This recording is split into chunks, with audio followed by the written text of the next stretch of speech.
Today is Thursday, February 11th, 2021. Coming up on Roland Martin's filtered day of Donald Trump's second impeachment trial. Democrats close strong. Also, will Ronald Haley, the attorney representing the family of Quawan Charles, update on that case out of Louisiana. Also, we'll speak with the co-host of CBS's show, The Doctors, who says she was a victim of racism, toxic environment. Reparations, well, that's going to be on the agenda next week in Congress. Congressman Jackson Lee will reintroduce a reparations bill in Congress. We'll discuss how some questioning whether Vice President Harris's niece, Amina Harris, is off for her success. Over in Arizona, 3 black teens were kicked out for allegedly not wearing masks. However, the teens, able to board the flight, say they were wearing masks, didn't violate any rules. Plus, we'll talk about how activists in Florida are demanding authorities drop charges against them who shot a Jacksonville police officer. He thought her home was being invaded. It is time to bring the funk on Roland Martin Unfiltered. Let's go. He's got it. Whatever the biz, he's on it. Whatever it is, he's got the scoop, the fact, the find. And when it breaks, he's right on time and it's rolling. Best believe he's knowing. Putting it down from sports to news to politics. With entertainment just for kicks, he's rolling. It's on go, y'all. It's Roland Martin, yeah. Rolling with Roland now. He's funky, he's fresh, he's real, the best, you know he's Roland Martin now.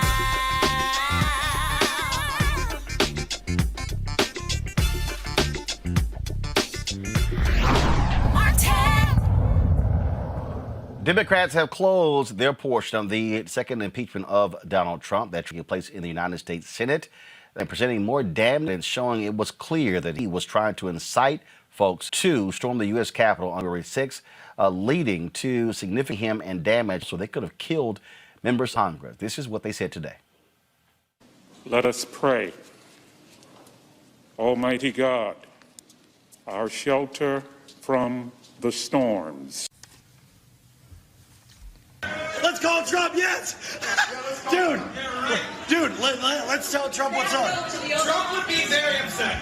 And he'd be like, no, just say we love him. We love you, bro. No, he'll be happy. What do you mean? We're fighting for Trump. He did just the opposite. He upheld the righteousness of his violent followers' cause, and he put pressure on the victim of the attack to listen to his supporters. The day after the mob attack in Lansing, Trump told Governor Whitmer to negotiate with the extremists, tweeting that the governor should just, quote, give a little to the violent men who had stormed the Capitol, threatening not only the stability of the Michigan government, but own life. As you can see, he tweeted, Governor of Michigan should give a little and put out the fire. These are very good people, but they are angry. They want their lives back in safely. See them, talk to them, deal. You're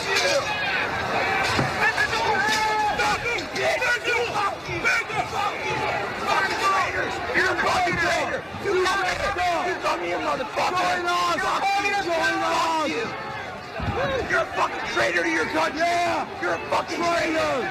Fucking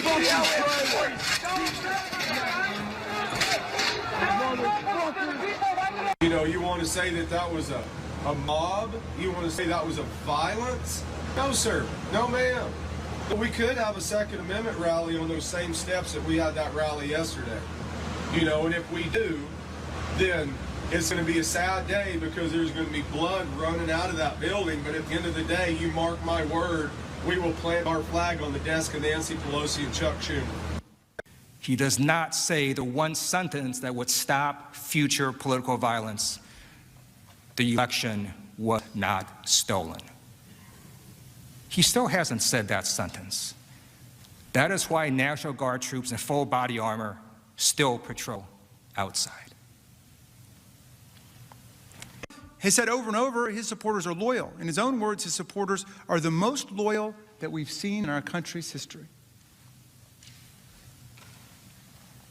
And he knew that his most hardcore supporters were willing to direct violence at elected officials, indeed to attack and lay siege to a Capitol building. And he knew they would be ready to heed a call on January 6th to stop the steal by using violence to block the peaceful transfer of power in the United States. He knew they were coming. He brought them here, and he welcomed them with open arms. We hear you and love you from the Oval Office. My dear colleagues, is there any political leader in this room who believes that if he is ever allowed by the Senate to get back into the Oval Office, Donald Trump would stop inciting violence to get his way? Would you bet the lives of more police officers on that? Would you bet the safety of your family on that? Would you bet the future of your democracy on that? President Trump declared his conduct totally appropriate. So, if he gets back into office and it happens again, well, no one to blame but ourselves. Senators, the evidence is clear. We showed you statements, videos, affidavits that prove President Trump incited an insurrection that he alone had the power to stop. And the fact that he didn't stop it, the fact that he incited a lawless attack and abdicated his duty to defend us from it, the fact that he actually further inflamed that mob, attacking his vice president while assassins were pursuing him in this Capitol, more than requires conviction and disqualification. We humbly ask you to convict President Trump for the crime for which he is overwhelmingly guilty of. Because if you don't, if we pretend this didn't happen, or worse, if we let it go unanswered, who's to say it won't happen again?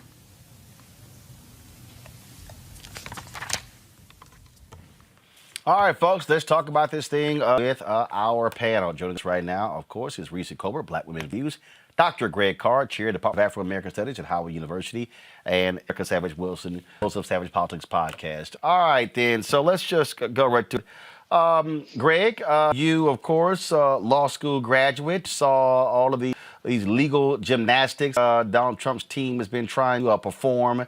I thought if you compared the two impeachments, this obviously was a lot more focused, a lot tighter, very clear in telling the use of video, how they laid the case out. It doesn't make a difference because Republicans don't have the guts to oppose Donald Trump. But I do think what they have laid out is for every Republican who chooses to vote for Donald Trump and not to convict him, use this against them in their reelection.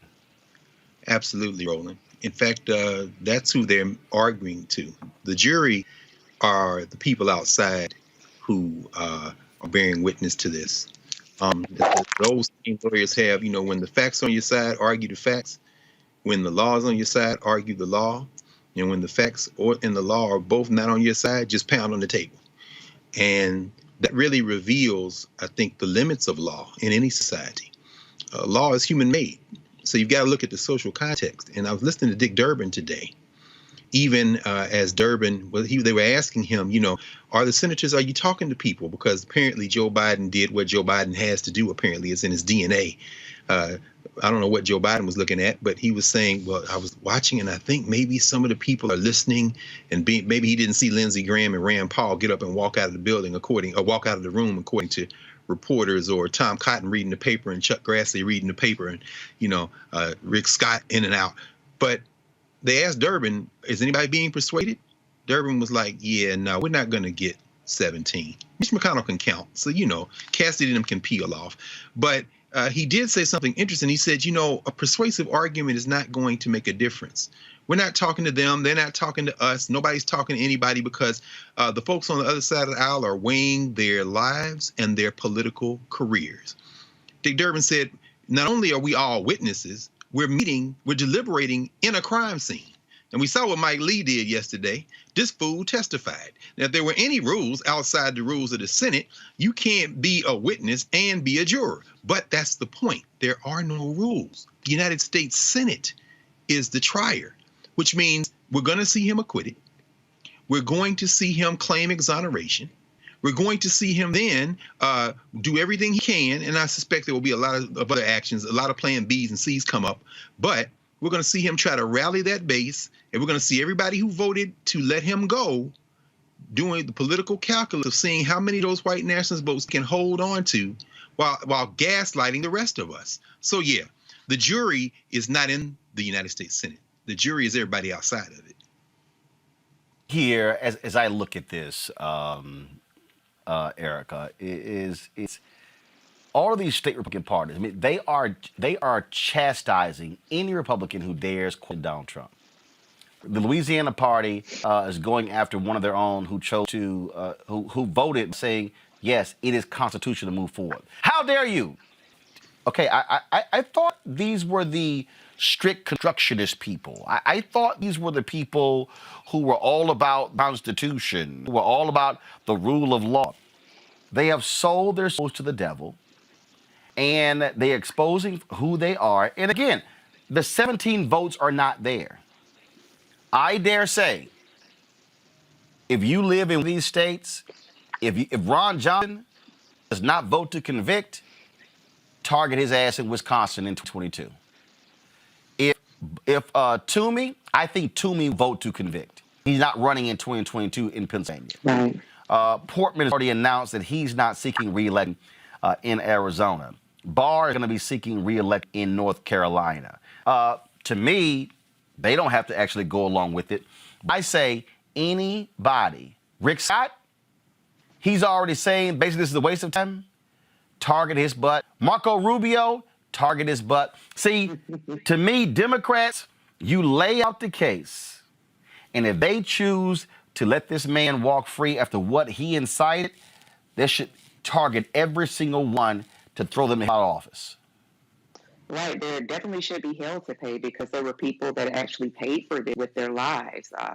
The folks, 5 people passed away, and then just hear the stories, the recounts of those individual Metropolitan Police Department from Capitol Police that talked about how they were ultimately suffering from PTSD. And I'm paraphrasing it, this was not said directly, but that we've got people served in roles, Black people, roles in the Senate who have left their jobs. This has been traumatic for a multitude of people. We talked about on the platform last week how considering that there are people who will be retiring, who won't be seeking re-election, as you just stated, that Democrats need to have an action plan of running against people because people put their lives on the line, largely Black and brown folks, to ensure that the White House, Congress was controlled by Democrats, essentially. So there has to be some level of communication back to those very same people who risked life and limb, some people who didn't even make it to see Biden-Harris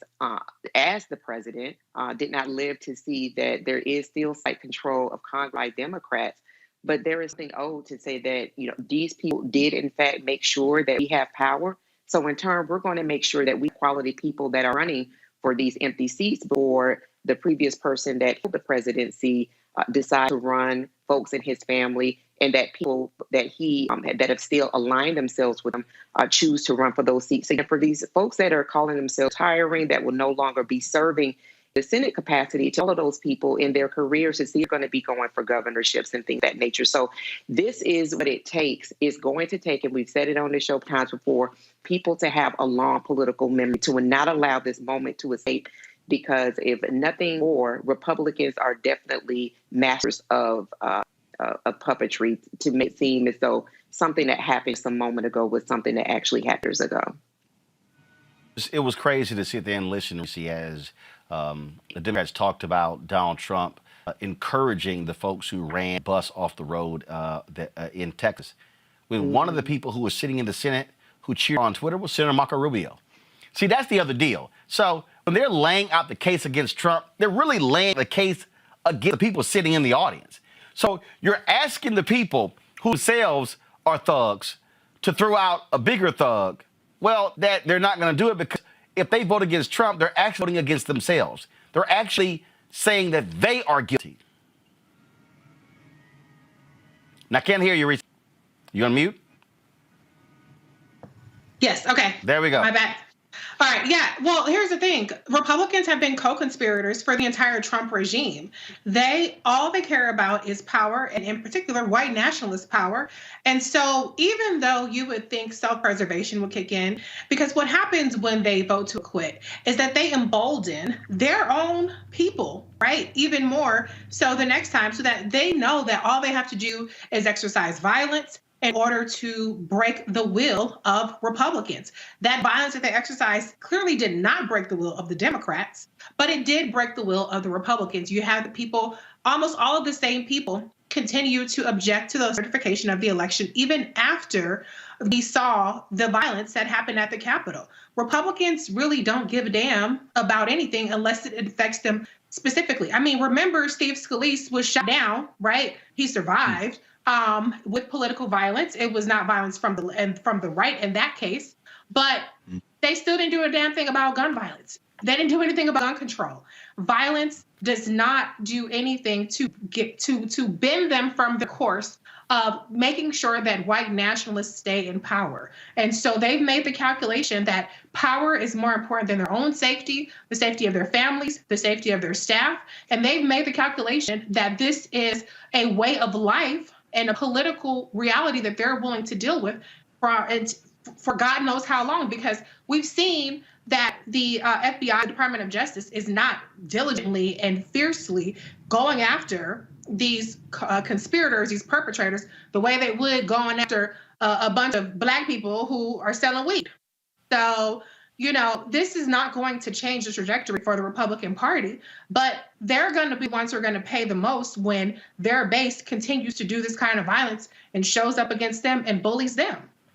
You're absolutely right. And look, the only way you deal with a bully is you tell them back the hell down. That's look, the person who only for the purpose of this, that I will give some respect is Congressman Adam Kinzinger, and even Lynn Cheney. Because in the face of all of this, they're like, no, hell no. He did this, and he's wrong. And Kinzinger said, I'm willing to lose my seat to be right. And see, Greg, that's the real issue. That's when all of these strict constructions are talking about the framers. I dare say that those white men who believed in slavery, they actually believed that all cases people would choose color over party.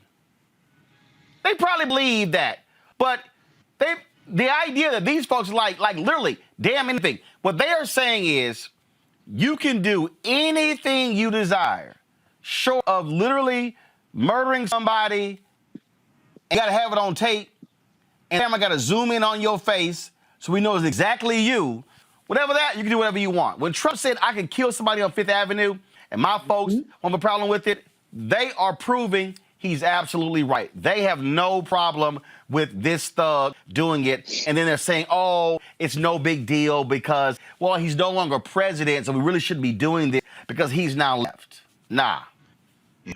No, it's true, Roland. I think, brother, it's visceral. At one level, it's visceral. I keep saying this has never been a nation. It's a lot of different people in it. It's a settler colony. And it's coming down to the point where it's unsustainable in its current form. But there are some things you can rely on. As the old song goes, everything must change, but then there's some things you can rely on. Yeah. One thing you can rely on in America is white nationalism. So the Republican Party, the white nationalist party, the party now of white nationalism, is focusing its great energy on voter suppression. This has been their strategy for the last couple of generations now, after they inherited it from the white nationalists who fled the Democratic Party and found a host, the virus of white nationalism in the Republican Party. So as we are focused on the Capitol this week, they are preparing to unleash a flurry of legislation in Georgia and other places to attack the vote. So they're playing that game. Now, here's plan B, which really isn't plan B at all. And here's part of their strategy, I think. They will exonerate Trump, which, as we just heard Erica walk us through, and Reese, I couldn't agree with you. Both of y'all, we got to have long memories on this because they are playing this calculus. If they vote to acquit Trump, they can then be reelected. They will then hand off the responsibility of making sure Donald John Trump cannot run for anything off again to Letitia James, to Carl Racine. They're going to push this off on the quote unquote blue folk so that they can do two things. They can say that we're still with you, white nationalism, till the wheels come off. You see, those N-words and those black bees, they are the ones who persecuted your champion, Donald Trump. Yeah. And then you combine that with voter suppression. If you can get it close enough to steal in 24 and they can retake both sides and then perhaps triangulate and move 2026, we've seen this show before. The name of the show is the United States of America. And finally, on the founding fathers, I like to believe I would have had the courage to kill George Washington or James Madison, to kill Thomas Jefferson in his bed, in his sleep, perhaps poison him with ground up glass, or talk to some of the Igbo women at Montpelier and perhaps sneak something in the food of James Madison. I like to believe I would like to have been one of those people. I have no respect for them because they did believe in democracy for everybody but me and you and Reese and Eric. So therefore, you can go to hell. I know where I live. It's time for us to have the maturity to understand where we live so that we can then act in our own interests. What we have to understand, I think, moving forward here, and this is just reality, and I have been saying it now for 11, 12 years. What we are seeing is full-on, full-bore white nationalism. What you are seeing from Fox News, what you're seeing from OANN, what you're seeing from Newsmax is literally the full-scale promotion of white supremacy, white nationalism. Erica, what these folks are, I mean, again, they used to use the phrase dog whistling. That's gone. There is no dog whistling. There is literally, say it just so everybody can hear it. They're not trying to hide it. They're not trying to dance around it. They are real clear. It is going to be a part of their entire strategy. That's their deal. They're saying, white people, we have got to stand next to each other and rally behind Donald Trump because he is the savior of white people. And then those black folks who are standing with them, those are the black folks who are the Stevens in Django. They're the ones, the brother in Mississippi who was the one who voted against black voting rights in 1890. They're the ones who sold black people out, who tried to turn in Harriet Tubman. That's who they are. Yeah, I said it. If you stand with Donald Trump and these yahoos, that's exactly who you are, Erica. And we just got to just call it like a TI is. Sure. What Dr. Carr said, I think that is something that people need to really take, hear, and listen to again and again and again, because the decision that has to be made is what's our response going to be? And what are we going to do? Because Dr. Carr just said the state legislatures are already active in ensuring that the anti-democracy efforts continue to go forward. And so be very clear, Jim Crow traveled. Baby, he did not reside and live in the South. He traveled all throughout these United States of America. So this is something that is happening to everyone. And so if we want to have any semblance of democracy as of today's date, there is going to have to be an active push for people to get engaged with their local and state government, because everything that we're seeing at the federal level, the genesis is with your local and state government and those legislatures. And so while they're only in session for about 4 months out of the year, paying attention to all bills that have been introduced within your specific state legislature, understanding what is happening with your city, municipality, those budgets, where resources are being shifted to, are definitely going to be key, because we are now in 2021. 2022 is already on us. And because folks do not stop campaigning, we cannot stop being just as active as our ancestors were to preservation of our very own life, because people have to make a choice. You're either going to be on the side of the son of a Klansman, or you're going to be on the other side. And if you're going to be on the other side requires a level of fight, a level of consistency in engaging your local and state government, period. And this is what I mean by, again, folks, this open embrace of white nationalism. This is Tucker Carlson last night on Fox News.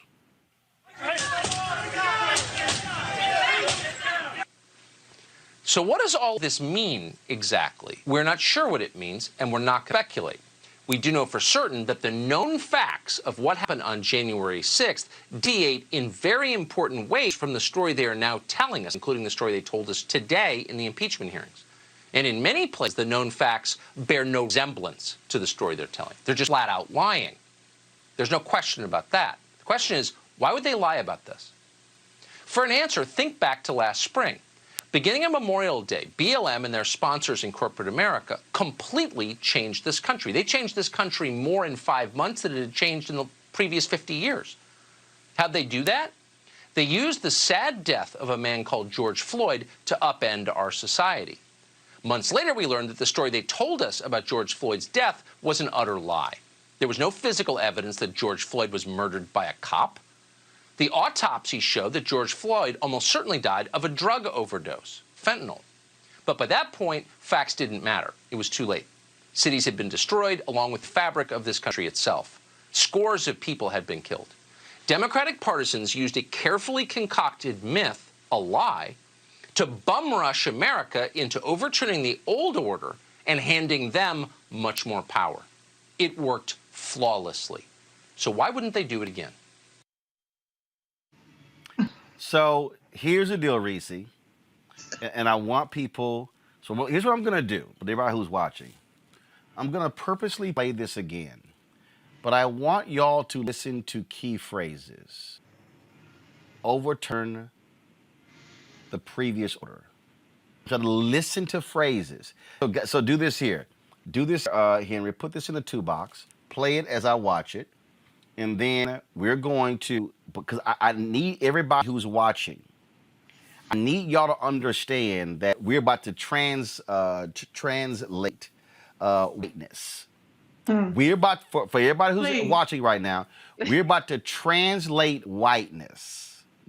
So listen to this. And so I'm going to talk. I'll wait for him to say it. I might pause it, but just watch this.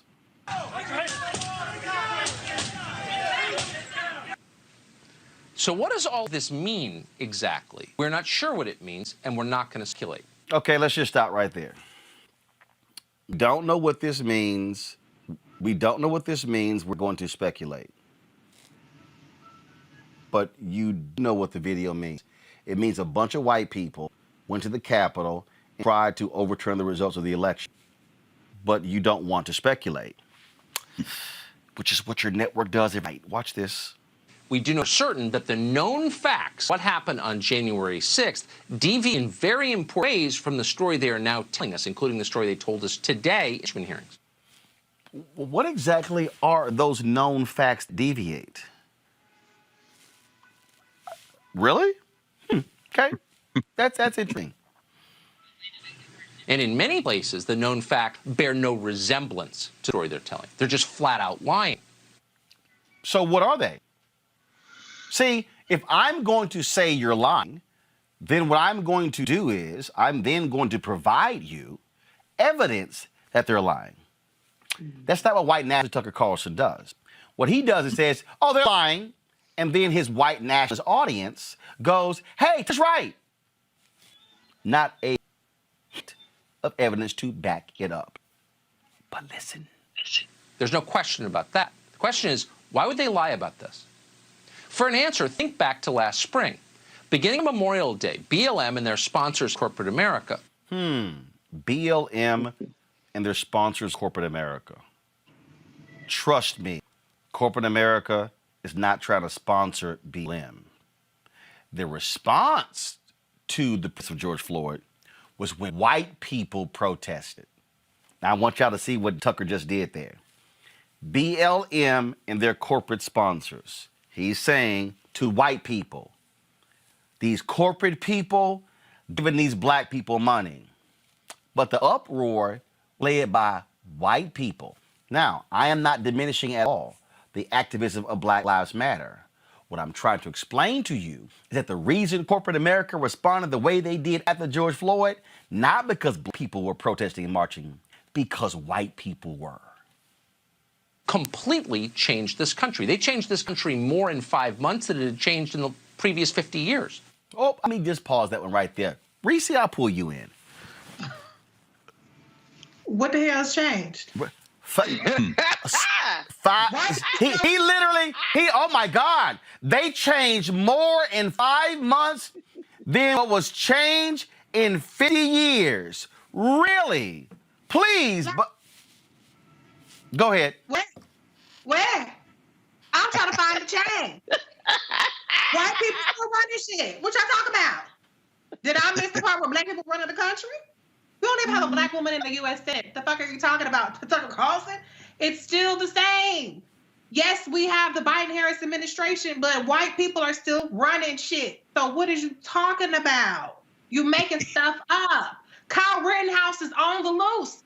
You had a judge today who refused to increase his bail, refused to require his address be reported to the district attorney, prosecuting him for killing 2 white people. What has changed? Right. Even the Democratic Party, let me say this one thing. They have a front runner for the U.S. Senate that hunted down a black man in his truck with a shotgun who was unarmed because he thought he heard some fire shots.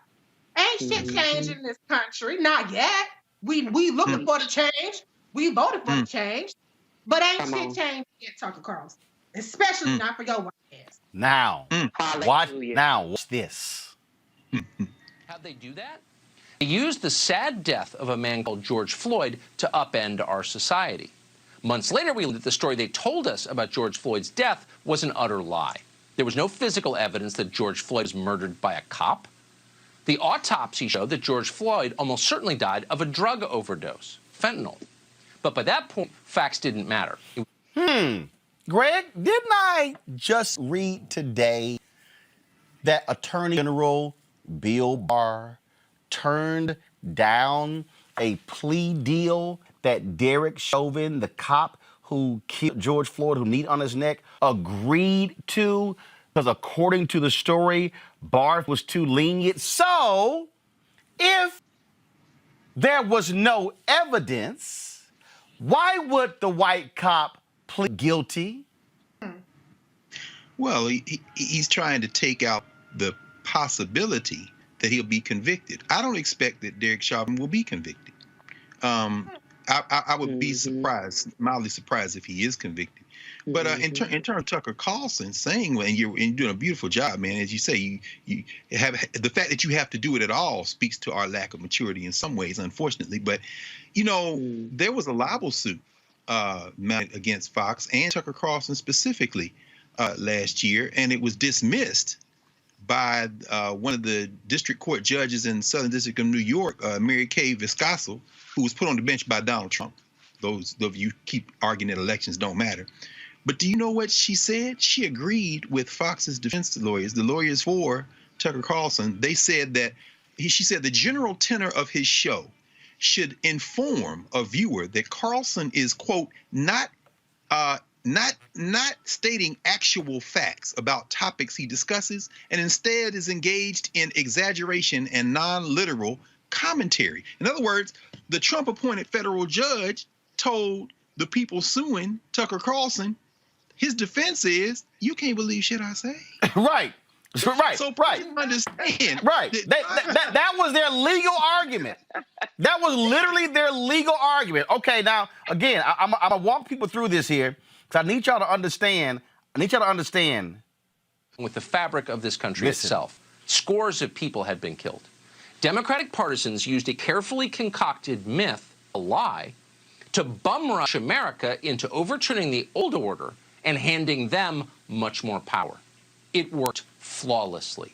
So why wouldn't they do it again? Okay, all right. So the reason I'm playing that, because what we're doing there, Erica, is walking people through the white playbook. See, the white nationalist playbook, y'all. We can lose it. I'm done with it. The reason the white nationalist playbook, y'all. The white nationalist playbook is that black man. He died because he was a drug addict. He had the drugs in him, and y'all, watch it. The world order have changed the country. The fabric of the fabric of who we are and what we've been, and it's all changing. See, y'all gotta understand that this is what they're taking our country. Everything up to this point that we have run, we have controlled, we have dominated, they are taking what is ours. I keep telling people this scene from oh my God, the Madden film, The Good Shepherd, is critically important because it explains, y'all, I keep telling y'all this scene in 34 seconds is all you need to understand Tucker Carlson, Sean Hannity, Laura Ingraham, and the entire focus of Fox News. If y'all want to understand what we're dealing with, when we talk about white supremacy, when we talk about white nationalism, when we talk about the Washington Post running this story saying, oh, most of the people who are rioting on January 6th, they economic troubles. Well, shit, I can show you that at any damn rally involving black people and Latino people and a bunch of white folks, because folks have economic problems. But here's the other deal. If you one of those folks that you had bad loans from businesses or whatever, trust me, you have a better economic condition than most people. But if y'all want to understand what we're up against, I need everybody to watch this. This 34 seconds right here, Erica, explains the United States of America and the view of white America. I didn't say all, but the overarching view of white America. Let me ask you something. We Italians, we got our families and we got the church. The Irish, they have the homeland. The Jews, their tradition. Even the niggers, they got their music. What about you people, Mr. Carlson? What do you have? The United States of America. The rest of you are just visiting.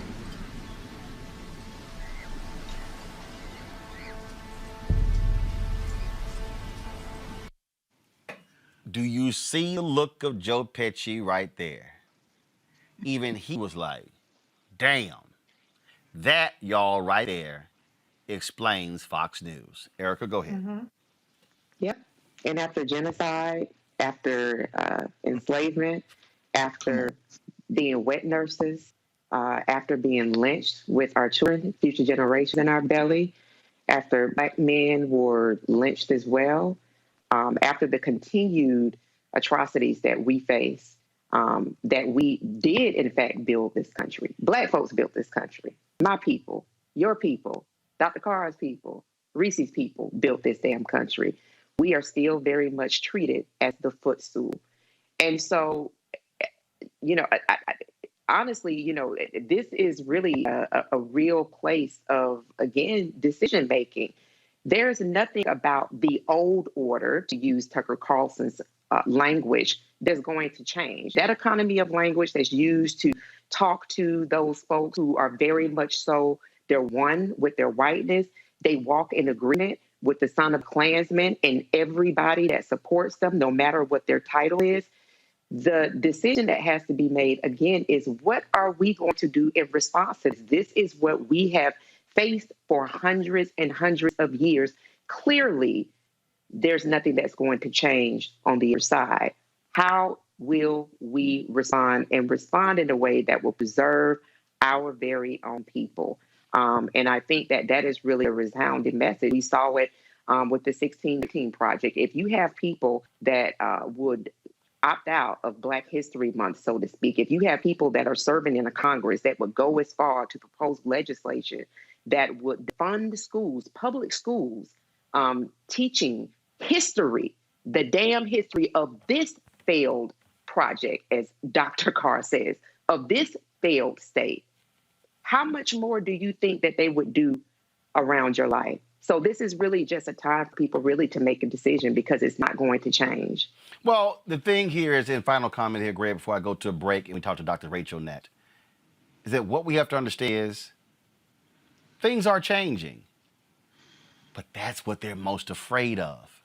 See, they're like, ooh, how long can we hold on to this? See, that scene from The Good Shepherd, that was from the beginning of the CIA. That was when whiteness in America in the 20th century was at its apex. That's when whiteness in America, coming after World War II, then began to spread colonialism all across the country. That's when across the world. That's when we took over Iranian oil and overthrew Mossadegh, and which led, of course, that's why the reason the Middle East is what it is today is because of that action when the British did not want to do it. America said, yo, we got it. We good. We'll do it for y'all. See, Anglo-Iranian oil, y'all, today is called BP, British Petroleum. That's right. It's the same thing. They were taking 93% of all the profits from the Iranian oil, only giving them 7%. So I just need our people to understand. So that scene there, that was in the 40s and the 50s there. Whiteness was supreme, and guess what happened? Black movement. That's right. Let me say it again. I need to walk people through. I need to teach y'all this because too many of us will fall asleep in class. The reason Fox News and the Tucker Carlsons of the world and the Sean Hannitys and the Rush Limbaugh, who's dying of lung cancer, and the Laura Ingrams and the Republican Party, the reason they are who they are is because black people forced America to do what Dr. King said, be true to what you said on paper. What they didn't realize is the same people who kept black people from reading didn't realize they also read their Constitution, Greg.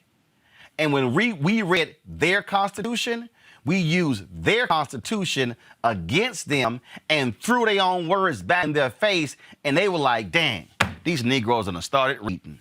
And then that was a reason why they did not want us to read. And so this country has been in rebellion since 1968, after the death of King, because they were like, damn it, y'all had the audacity to actually think you were equal like us. And we said, that's what you said on paper. Be true to what you said on paper. And that's what the Mercers are rebelling. And that's why they funded Breitbart. And that's why they funded Parler. That's why they're funding these people here, because they said, damn. And that's why that's why they want to control the Supreme Court, because they are angry that the federal courts was the place that black people went for redress, and we got it. Not everything, but we got it. And they were like, nah, we got to stop this. That is America. Greg, close us out before we go to break. Oh, yeah, very quickly, Roland. I agree with you. You know, it's hard for us, and this is probably the greatest mass ignorance in this country, is that we are trained from the beginning of formal schooling to think about this country in isolation. The narrative you just led us through is impossible to understand without understanding the rest of the world. The United States has been a world power. The 20th century, they call it the American century, but it was really only about half of the American century. Yep. The United States became a global power after the Civil War, and as the old Europe began to go and turn its eyes away from its former colonies into Africa, into Asia, and then that moment didn't last but about half a century. In the 1920s, when you see the Garvey movement and you see black internationalism, the fear they have of Russia, which really is the fear of black people and others engaged in global solidarity, that's when you see domestic progress made, because what they're trying to do is use this country as a safety valve and keep it together, because the folks who are really benefiting in America, finance capital, the people who have the money and the resources, they have never used the flag as anything other than a holding place, a parking lot for their international capital. So you have to release some pressure. So you let these non-whites that you call non-whites, the Irish and Italians and others, you let them into whiteness. That's why Pesci and them, the Italians, yeah, but y'all became white because the domestic exchange was, you don't link up with the rest of these people and certainly don't look beyond these borders, and we'll give you a trade-off for it. Fast forward to after World War II. That is when the United States really became a global power, between World War I and World War II, as the old Europe collapsed, and then they win the nuclear race with Germany, this kind of thing. The CIA comes into existence in the late 40s. Part of their job is to suppress the global freedom movement, liberation struggle in the Caribbean, Latin America, Africa. And while they're doing that, Martin Luther King and Coretta Scott King go to Ghana in 1956, Kwame Nkrumah's inauguration. That scares the shit out of the Eisenhower administration. So when you see the Little Rock Nine, when you see, you know, Brown versus Board, those things are domestic attempts to court the black elites so that they don't continue to look outward. And then you see Roy Wilkins and them jump on Paul Robeson and Du Bois and them say, yeah, you Negroes is out there with the Russians. No, fool, you being used. Finance capital needs the United States as its holding spot. Meanwhile, they want you to focus exclusively domestically. Fast forward to the 1960s. The thing is about to come apart. Because that black freedom movement that you mentioned, Ella Baker and them, and these young people in SNCC, they're talking to the Africans, they're in the Caribbean, and this thing is scaring the shit out of these people. So you see some progress, the Civil Rights Act, the Voting Rights Act, the Fair Housing Act, Lyndon Johnson trying to address this thing, perhaps, and that's why Tucker Carlson says 50 years. Because to domestic white, the only thing they have is their whiteness. They have no international links. They risked it all to come here, and this is the ground on which they will stand and die. They think the last 50 years has been hell as they fought a rearguard action. But let's end with this. Where we are today, baby, it's all coming apart, baby. You ain't having no babies nowhere.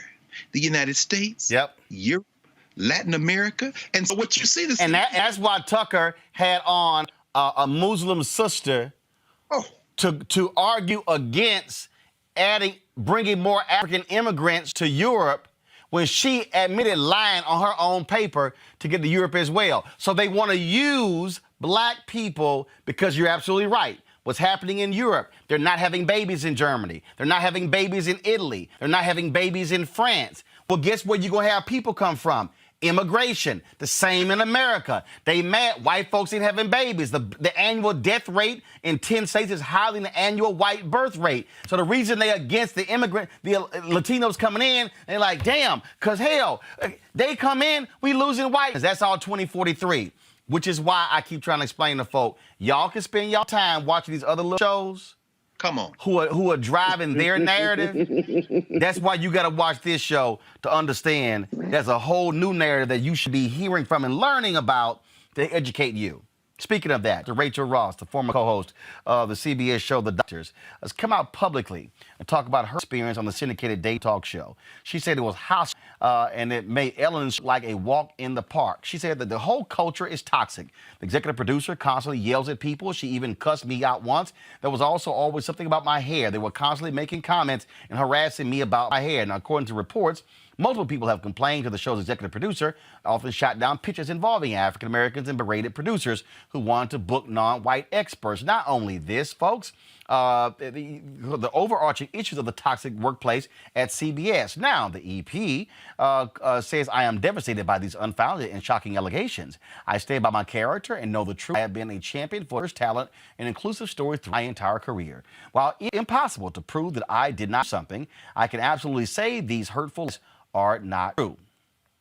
Rachel Ross says her contract was not written. She was iced out after she met with CBS about the alleged toxic environment. She's doing this right now. Doc, how you doing?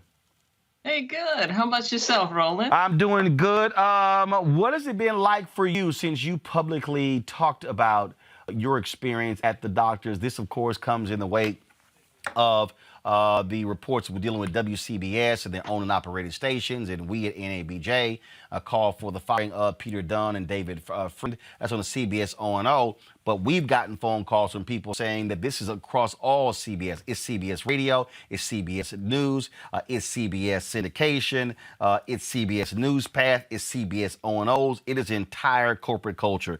What has it been like for you since you talked about this publicly?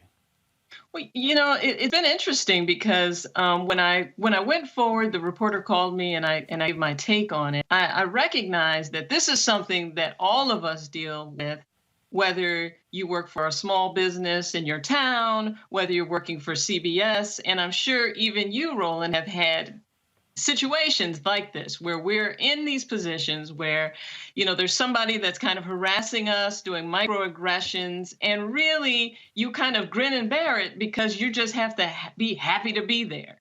So for me personally, being able to talk about it has been like this huge weight lifted off of me because we're Black folks, and part of this is embarrassing. It's embarrassing that you succumb to the abuses that you do when you go to these things. Everybody thought it was such a great thing for me to be on the show and was wondering what happened.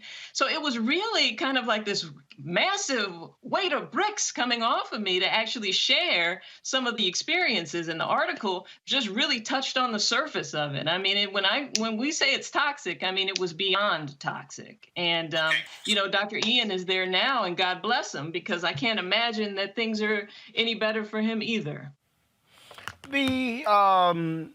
One of the things you said it best, folks that get excited when they see us in these positions, not realizing what happens behind closed doors, not realizing the kind of comments that are made about us when we're in the room, but most importantly, when we're not in the room as well.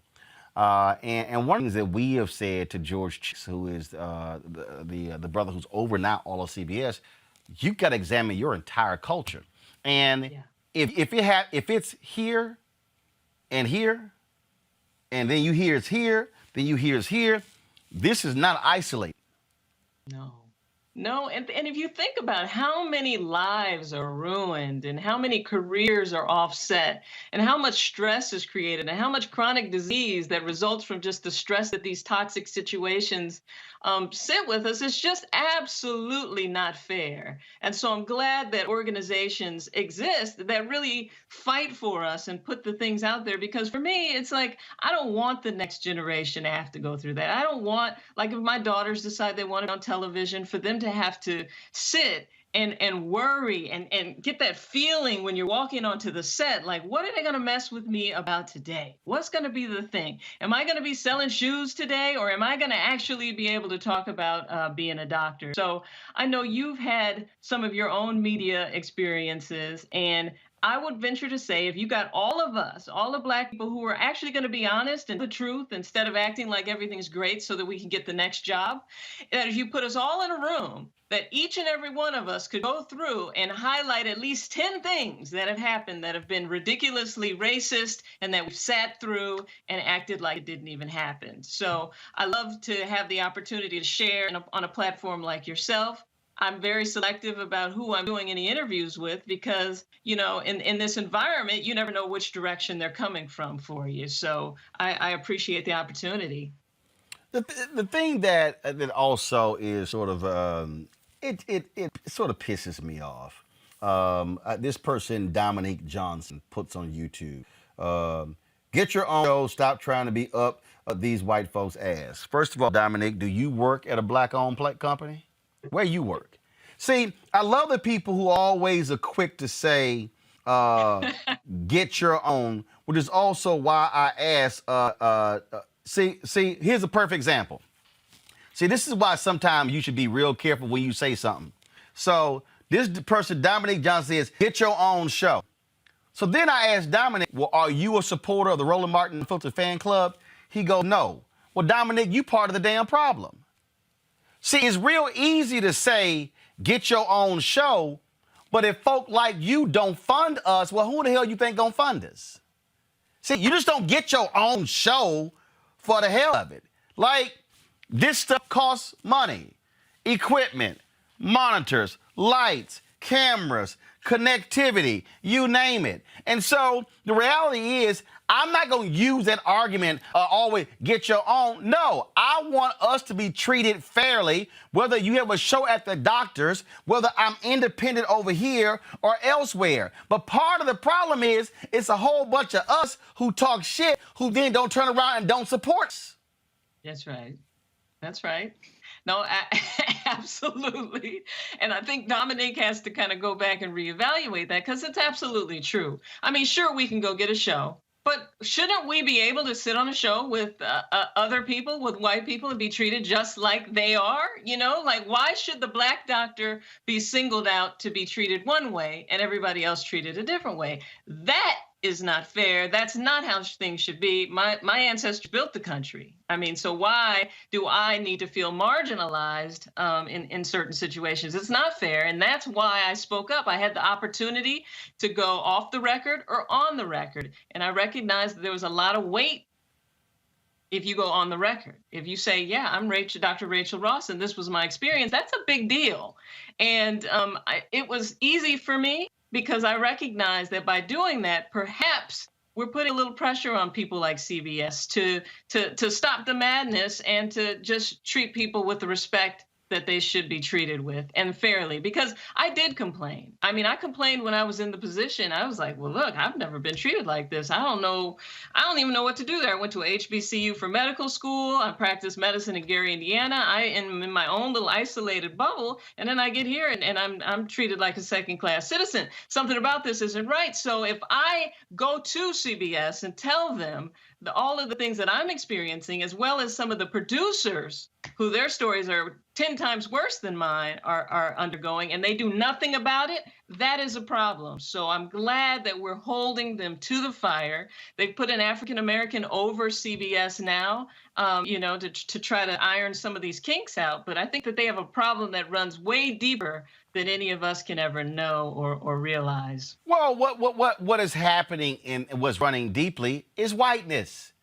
It's whiteness. See, again, earlier today, Annie Apple, her son Eli Apple plays in the NFL, and she was remarking about she said, these sports journalists sure doing a whole lot protecting whiteness. And I said, Annie, that's because most of the sports editors and the radio talk show host, I said, and the columnist, I said, there's more racism in the press box than there is on the field. Ooh. I mean, that's just the reality. The media industry is largely run by white men. It is. That's right. And I'm talking about not just white men in the executive suite. I'm talking about white men on the network level, on the O&O level, the syndication level, when it comes to agents, when it comes to the business managers, when it comes to the... See, we can go down the whole line.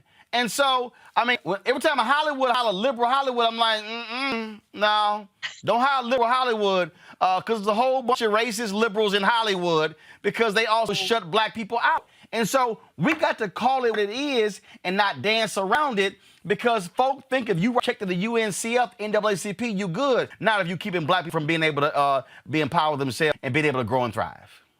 No, that's awesome. That's right. Now, I'm going to leave you with this funny story. So I had just started on the doctors, and I was under the impression that, hey, I'm relatable. I'm on here. I can handle sex topics. I can handle the health topics. So I am in. This is great. And so as a pep talk before I went out, the executive producer goes, and he's like, you get out there and you be like, I represent the African Americans. Just be it. Be sassy. You represent African Americans. And I just remember at that point just feeling kind of like, I mean, I know every day I represent African Americans because, that's who I am. But for him to sit and tell me this, that was kind of the beginning of it, where I really recognized, I was like, oh, I'm the black girl on the show. Okay, well, let me see what that's going to be like. So it is time. Time is up. We were using that mantra for a really long time. Time's up. Time's up for us to have to play in the back and to pretend like everything's okay when it's not. I'm actually embarrassed that I sat there for so long and endured some of the stuff that I went through. But hey, it is a learning experience. And I'm hoping that by doing interviews like yours and speaking out, that it gives those of us who are sitting and have to go back tomorrow to a toxic work environment, to give you the power to be like, you know what, I'm not doing that anymore. And this is why. Dr. Rachel, we certainly appreciate it. Thanks a lot. Always a pleasure. All right. Chat with you soon. Okay. Folks, I want to go back to my panel here. The thing here when we talk about how we are to confront what's going on, there is sort of this expectation that And if you just keep it quiet and not say anything. And I remember when it was April of 2013 when my last day at CNN, and I was talking to someone, and we were just talking about, again, how things are. And I remember when before I left, I was actually named Journalist of the Year with the National Association of Black Journalists. And did Jeff Zucker have the CNN PR people issue a statement? No. In fact, none of the executives internally said a word to me. 2 executives. 2 executives said, congratulations on this honor. Thought that Susan Grant and Greg D'Alba. Those are two high-ranking executives. The rest of them completely ignored it. And I remember Mark Lamont was doing HuffPost Live. And Reese, he asked me, the discussion was me, I think Giselle Fernandez, and I forgot who the third person was. And we were talking about, media, and we're talking about what we deal with. And I was asked the question by Mark, Roland, why do you think you didn't get a show? And I said point blank, I didn't get a show because there were some people there who were uncomfortable with having a black host, especially one with an opinion. Oh, man. That caused all media. I put a story up that caused all kind of hell. Folks were blasting me. I can't believe you said that. I'm white and I didn't get a show that wasn't because I was white. I was like, dude, there were a lot of white in front of you. So really? And this is what I said. You see, I said, y'all gonna realize I'm not going to be that person who waits until I'm 75 and I'm writing my memoirs to talk about what I went through. I said, somebody in the moment has to speak to what's happening in the moment in order for stuff to change. And that really is what folks don't want to confront when you're in the moment, because what Dr. Rachel is wrong. Yes, what happens in this industry, it's, we're not going to hire them. Oh, I know for a fact. I mean, I watch some of these other folk, and I don't just mean the black people. I'm talking about, I watch some of these white commentators. They ain't carry my iPad. Nope. They can't carry my iPad. And I got 3 of them. They can't carry not now one. But I know these white executives, no. Too militant, too black, too opinionated, too honest. Yeah, we want honest, but we don't really want honest. We want provocative, but we don't really want provocative. We want entertaining, we don't want entertaining. So I know white execs have been blocking me from network opportunities because I'm not going to play that Negro be quiet game. I mean, it takes great courage to stand in your truth and to be unapologetic and be able to risk everything, in that moment. And that's not something that, I will be honest, most of us are cut out for when our livelihoods are on the line. I mean, I'm all unbossed, unfiltered on Twitter, but at my job, I ain't calling out white supremacy and shit like that. I'm not stupid. I got a pension to maintain, okay? So I know when to be Reese Colbert, financial manager, and when to be Black Women Views, okay? So I say shout out to Rachel Ross for now coming out with the truth. And I do completely understand there is a level of we have to get along to go along to get along. We have to play the game. We have to play the politics. That transcends every industry. It's not just a media thing. It's a Black person in America thing. We all make calculations on a daily basis of what we're going to deal with to keep a roof over our head and put a food on our tables. And the bad part about it, the catch-22 is, I know at my job, I know in corporate America, if you go to HR, your ass getting fired. Okay, don't matter how right you are. So you have to find a way to navigate. You have to find a way to manage up, manage around, stay somewhat authentic as you could be, and keep a paycheck from a 9-to-5 job. And you find a way to make it work. That's just the reality that we deal with. But then when you come out, even if there isn't anything at stake for you in that moment, people say, well, you got what you deserve. Why didn't you say anything then? Or whatever the situation may be, you should have just been happy to have a job. So it's almost a lose-lose situation. And we all end up having to individually advocate for ourselves and cope with it. And in some cases, go through traumatic and damaging and unhealthy experiences. But what we could do as a collective is do a better job when the people who do put themselves on the line do speak out, where we wrap our arms around them and we say, what you did was effed up. We're going to hold you accountable as a collective.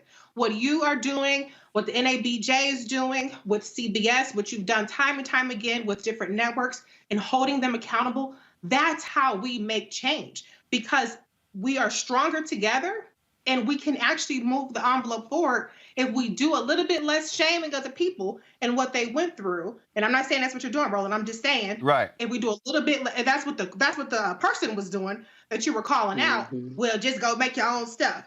Yeah, okay. Who do you work for? Who signed your paychecks? And what Black stuff do you support? We do a little bit less shaming. We do a little bit of collective advocating for ourselves and saying this is unequivocally unacceptable. But too often, we're not even willing to do that. We're not even willing to do that. And that's why we keep fighting these same battles over and over again and trying to go in on the person who was on the receiving end instead of going up against the power structure. The thing here, how we move forward, Erica, is, and I agree with Reese, also realize for everybody who say they march with King, 95% on the line. Come on. The real truth is this here. We got a whole bunch of park lot militants in Black America. My. Sure. We got a whole bunch of people. Oh, they will talk some shit in the parking lot. Oh, they bold in the parking lot. But when you walk in that building, even if you change your tone, even if you, you speak up and then you like, your ass gonna say, no, you by yourself on that one. Just like I had a corporate exec tell me, Erica, she said to me, if I hear somebody say it's lonely at the top, she said, I blame your ass because you didn't bring nobody with you. Preach it. Hello. Preach it. She said, if you Black and you say it's lonely at the top, she said, that's your fault because you didn't bring nobody with you when you got the job.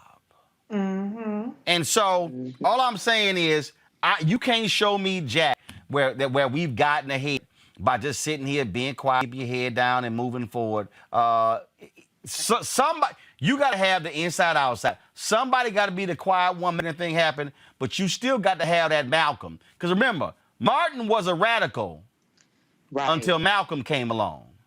And then Martin became the moderate. Malcolm became the radical. And then when Martin was there, guess what? Stokely came along. And it was like, oh, hell, that looked like damn. But when Martin spoke out against the Vietnam War, he went from moderate to outcast. I'm just saying. Yeah. Go right ahead. Absolutely. That's right. Yeah, you're right. And we have to think about these iconic figures that we're always talking about, the level of popularity that he had at the time of their passing. You know, we're all very, aware of Dr. King. His popularity was waning and deeply dismal at the time of his passing. So it is definitely not popular to be quote unquote radical, but it's not definitely that when we are the beneficiaries of that. And a part of this, I think, is really kind of fueled by the keyboard cowardice, not social media. So people are very much so able to share their opinions, what needs to be done, what has to be done. But when the unseen part of that, which is the actual work, that's when we pretty much see the parking lot empty. So again, kudos to Dr. Ross for her level of courage. And it takes all of us to be able to do that very thing in some small way on our particular positions. Even if we're not going to be as bold to leave or to call something out. If you do have a position that allows for you to be able to expand programming or expand something to bring in other people, then that's what you want to do. So people just have to find out what way that they can bring about change and operate in their lane at their job. And do that. And look, Greg, everybody's not going to do what I do. They're not going to do it the way I do it. But here's what I do know. Look, it ain't a doubt that the Black folks at CN who have been able to do what they have been doing in the last 7 years, if I didn't do what I did those 6 years there, those opportunities would not be there. I mean, that ain't me saying it. That's what other folks at CNN have said. They say, Ro, you made this stuff possible because you were not willing just to be quiet and accept it and take it and go along to get along. That's right, Roland. And with all due respect, I wouldn't refer to you or the generation that kicked in doors so that you could get the Max Robinsons and the Dorothy Gillums. I wouldn't refer to any of them, any of you, Mal Good, our frat brother. I wouldn't refer to any of you as trailblazers, because the question becomes, what is your objective? If your objective is employment, then sure, being the first to do this or the first to that's important. But when you said stand in your truth, that hit me right between the eyes. Just like when Dr. Ross said, I went to HBCU medical school, I practiced medicine in Gary. When you think about the fact that when you see a black person in white media, white commercial media, it's no different than seeing a black politician. You're not looking at someone who A, got there by themselves, or B, was let in because of a change in the structure that was anything other than a response to the rest of us.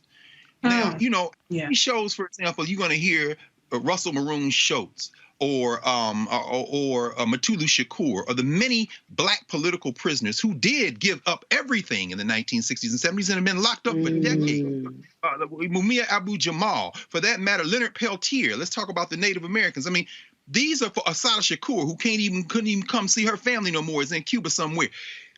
There are levels of commitment to the progress of the collective. Individual Negroes are not only unimpressive, they have been the single greatest beneficiary of mass movements throughout the history. Right. So when I see a Van Jones, when I see a Joy Reid, I'm not looking at someone who is there because of their own merits alone. I'm looking at somebody who's there because they have counted up the cost, these commercial interests, and they realize we can't keep running our cousins out here in front of these people every day. And so the choice those people have to make in those white spaces is, as Reese has said, a calculus. Is my objective to stay in this space? Because if it is, there's certain things I'm going to have to do. Right. It's very interesting. When you mentioned Stokely Carmichael, Kwame Ture, used to always say, as he changed his name again, a man who was basically put out of this country and had to basically travel but he said, when you take care of the people, if you sacrifice and struggle for the people will take care of you. Right. Martin King was able to do what he did because he came out of an independent black formation called the Black Church. Make no mistake about it. I was watching Jimmy Walker the other day talking about Good Times, and when John Amos, said, this Bethune, no, hell no, and the Godfather, because on television it's about the white Godfather, whether it be Norman Lear, whether it be Philip McGraw and his son, whether it be at that point John Amos got to go. And Jimmy Walker, I thought, gave a very excellent description of what you have to do to stay in those spaces. You got to basically see what the white market wants and meet that demand. And in this moment, with black people in the streets and more white people in the streets and people all over the world saying this system cannot be sustained, yeah, of course Eddie Gall can get a little bass in his voice. Of course Tiffany Cross and Joy Reid can schedule and then Hudson, because in their heart of hearts in that parking lot, that's what they want to say. But never mistake black faces in white spaces. Black people getting published by these white publishers who all of a sudden want to talk about black history like they saying something that isn't something Lerone Bennett was saying for decades. They saying it because they are able to say it because these people see these other people, as you said, in the street, which means y'all better support this space right here, because the more you support this space right here, the more black people going to be on CNN free to see what they want. Watch and see if it ain't true. Well, and keep in mind, when you do see those people on CNN, MSNBC, many of them came to black spaces. And the reason why this is vital, y'all, the reason why this is vital is because of the next story we're about to cover. I've not seen any mainstream network, even ones hosted by folks, covering the story of Quawan Bobby Charles. The 15-year-old black boy found dead in a sugarcane field in November after investigators say he was last seen with a white woman and her 17-year-old son. Now, she has been arrested. But the question is, what's going on? She's been arrested for his murder. What exactly is happening? Ronald Haley is the family attorney for Quawan Charles' family. He joins us right now. Ronald, it is stunning to me that when you hear this story, national media has not focused on this. Is your phone ringing? People at CNN and MSNBC and Fox News and NBC and NBC and CBS calling you to figure out how did this 15-year-old boy all of a sudden come up murdered? And we actually cover news. So let me warn everybody right now. This last night, I'm giving you a 60-second warning before we actually show the photo. This precocious young man, to see him, to see that look, that photo, and then to see how he was found. Badly beaten, teeth ticked in, face just scarred. I mean, who's shining a light on what's going on down there in Iberia Parish? Listen, myself and activists on the ground are beating the pavement for truth and transparency in this case. As it relates to Janet Irvin, it is a step in the right direction. Right. As I told some folks the other day, justice is never too late. However, in the case of Janet Irvin, we felt that the charge of failing to report a missing child could have been brought against her days after Quawan's death.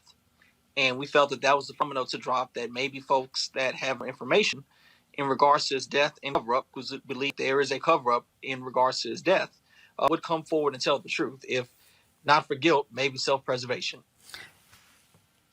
What's also bothersome here is the initial reaction of the cops.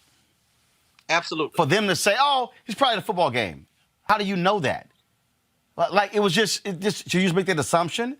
Like, and again, this is what we talk about when whiteness in America. If a 15-year-old white girl had come up missing, no way in hell they would have blown that off. No, look, what's absolutely frustrating, Roland, is this. We know that after they started taking it somewhat seriously, they pinged his cell phone.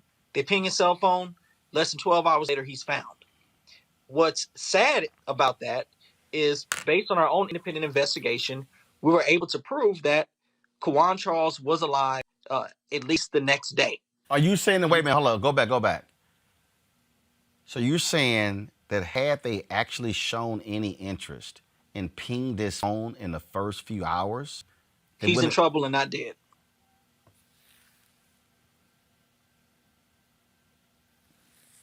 Wow. 12 hours later, they ping his phone and they're able to find him in condition and face down on the sugar cane field. And what's more troubling, but any piece of information we get, we're trying to piece together a jigsaw puzzle here.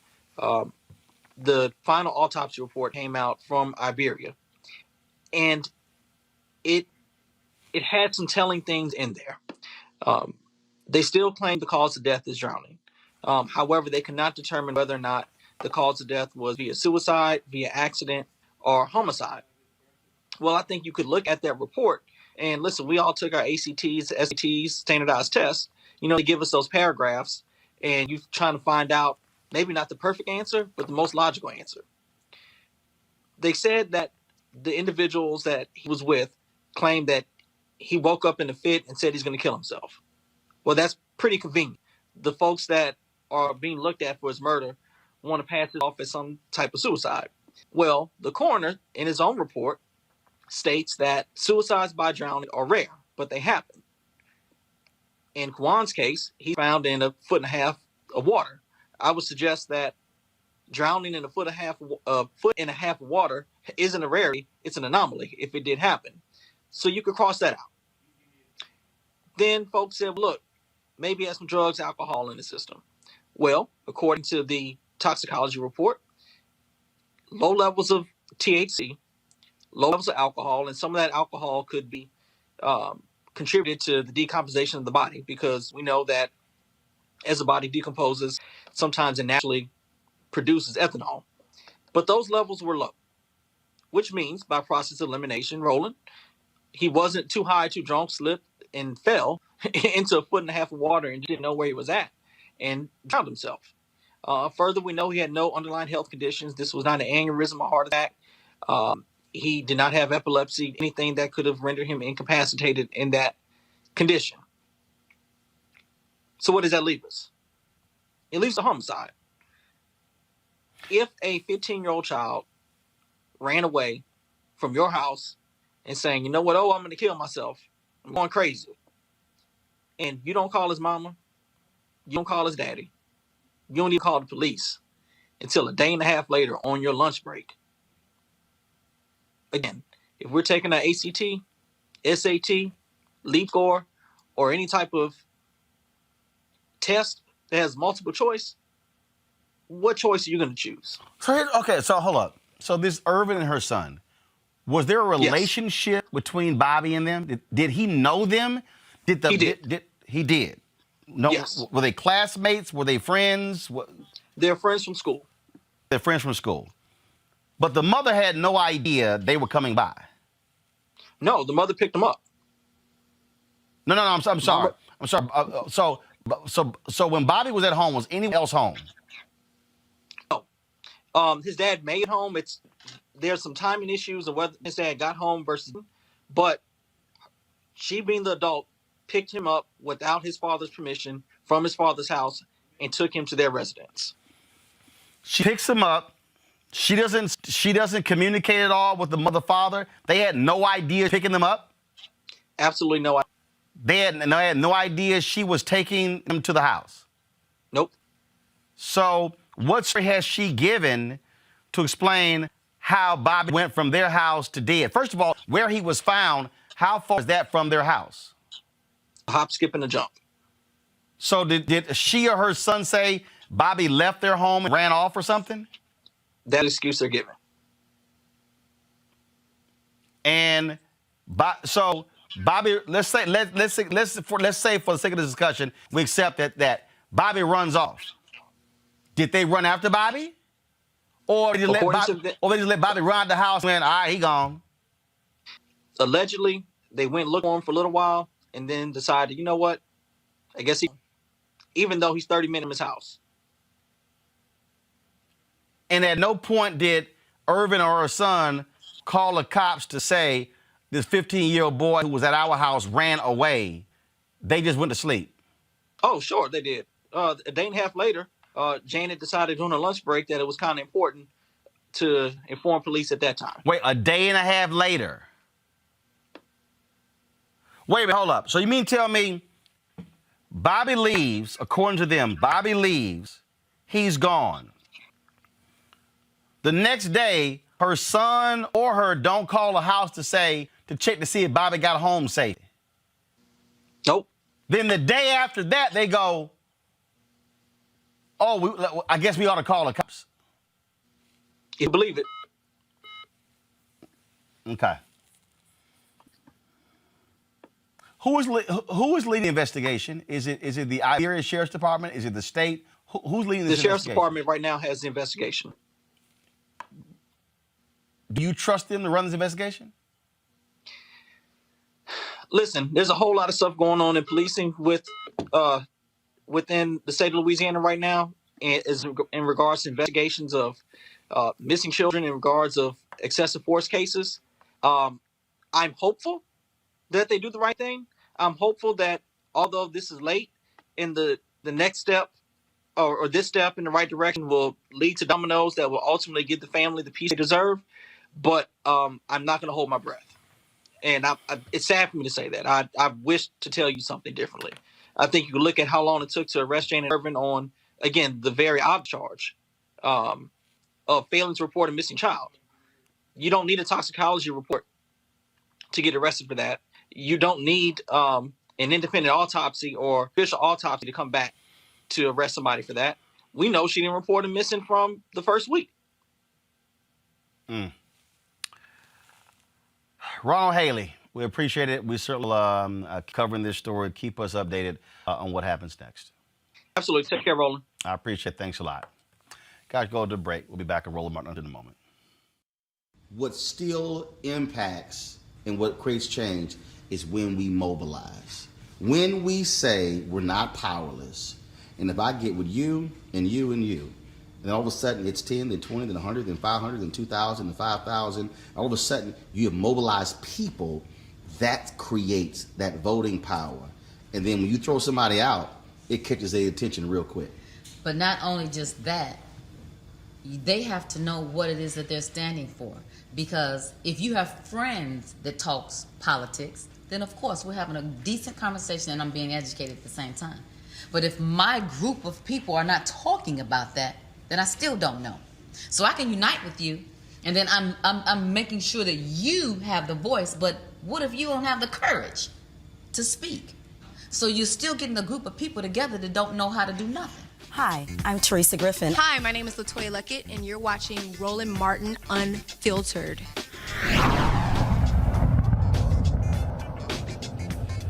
Next week, the House Judiciary Subcommittee on the Constitution, Civil Rights, and Civil Liberties set to hear testimony on a reparations bill. Last month, Congresswoman Sheila Jackson Lee announced the bill titled H.R. 40, which will be reintroduced in order to create a Reparations Commission. The commission will study the history of slavery, the role state governments played in supporting slavery, and racial discrimination against the descendants of enslaved Africans. Lee says the commission would make recommendations for any form of apology, compensation, and atonement for slavery. She believes economic issues are the root cause for many critical issues impacting the African-American community today.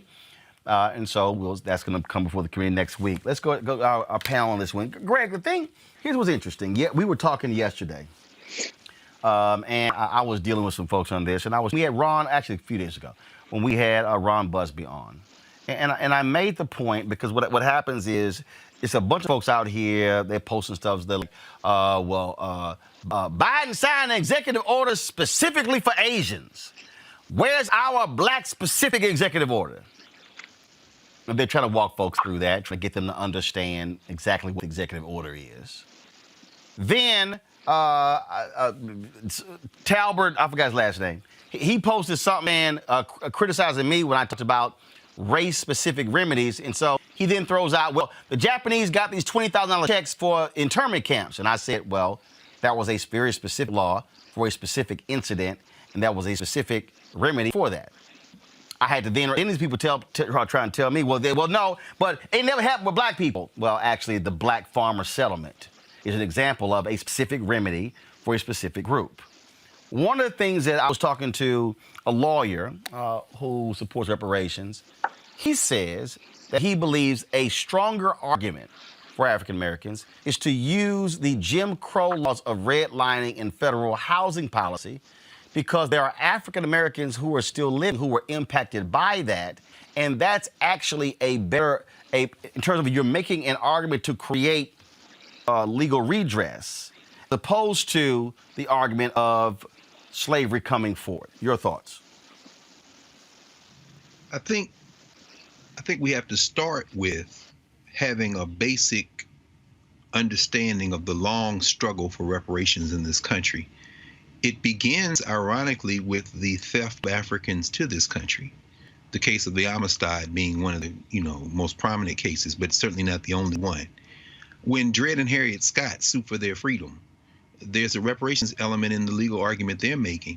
And during the Civil War in Davis Bend, Mississippi, in the Sea Islands of South Carolina, which is where we get the concept of 40 acres and a mule, field orders 15 in both of those states, there was the attempt by some of the military to take the land that was confiscated from the traders to the federal government and give it to the formerly enslaved as a form of reparations, and thereby create an invested class of new citizens in the South. That was the moment the United States lost the possibility to be anything other than what it is now, which is a deteriorating, failing state. The concept of reparations and legal arguments for it go back right after the Civil War to Callie House and the ex-slave mutual pension relief fund, where you had those who said, I was enslaved and I need reparations. Those who are arguing that there's a legal strategy and that it should depend on those who incurred harm are either not aware of the fact that those arguments have been made and dismissed over the years, or they are arguing in bad faith or ignorance. They just don't know. I'm saying all that to say this as a prelude. The question of reparations, and by the way, the shift in H.R. 40 from the years that Congressman Conyers introduced it every session, except the session when Barack Obama was president and they had both houses.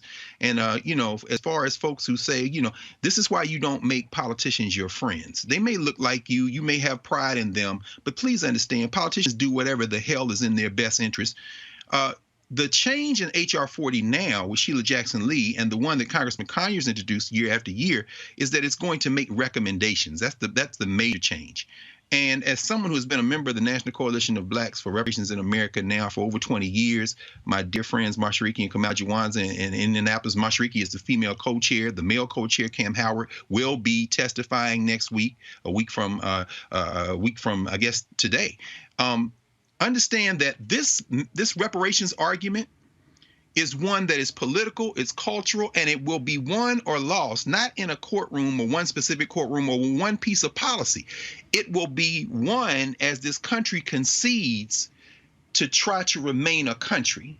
And this is why I'm trying, and let me be a little bit more specific about this. It's a very important book by Catherine Franke, who's a professor in the law school at Columbia. It's called Repair.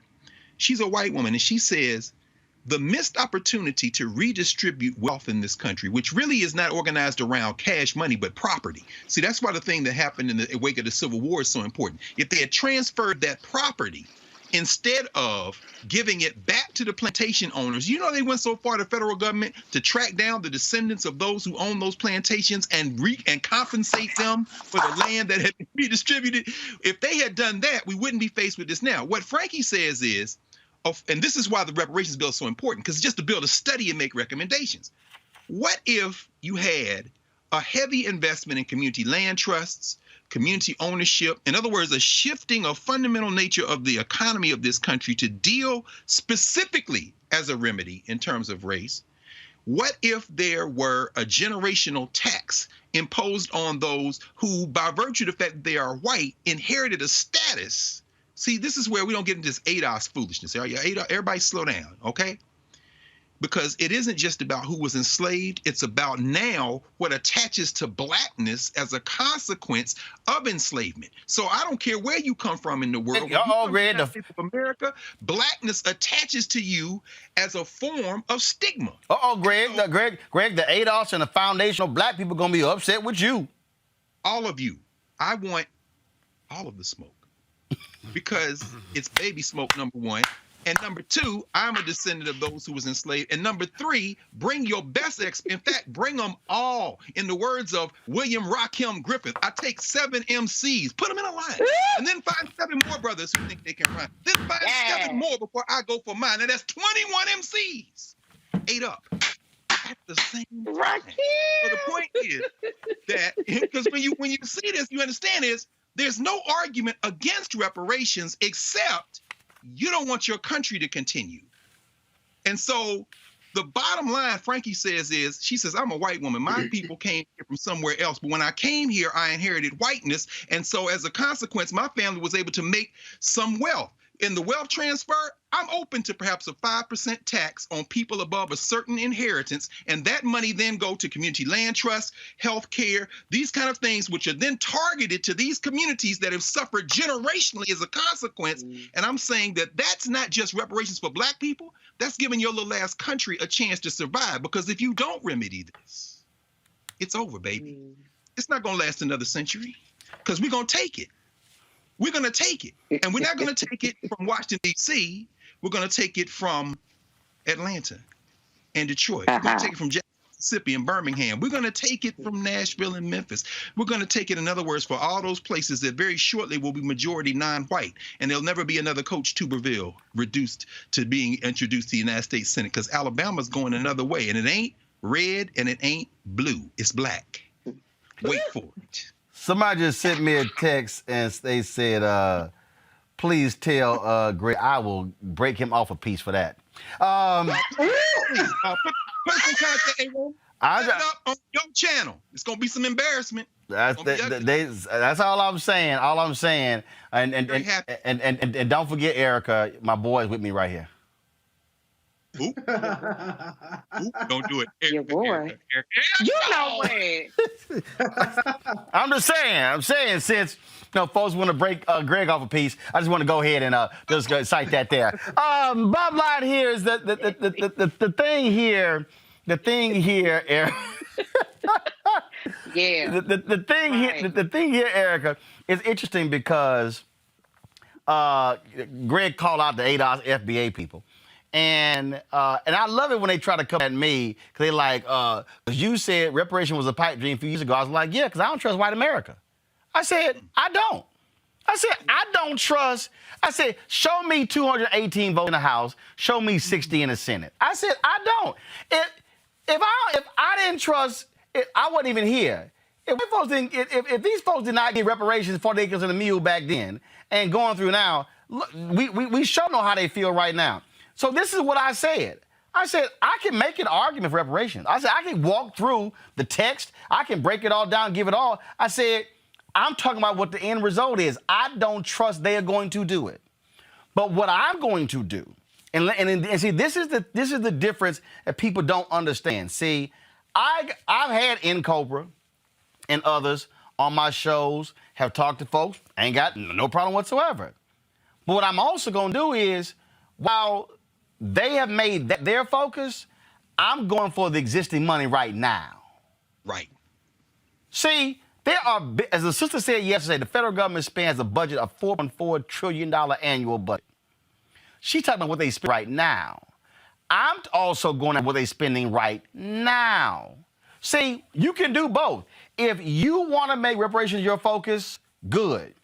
If I'm making this my focus, good. I'm going after the money.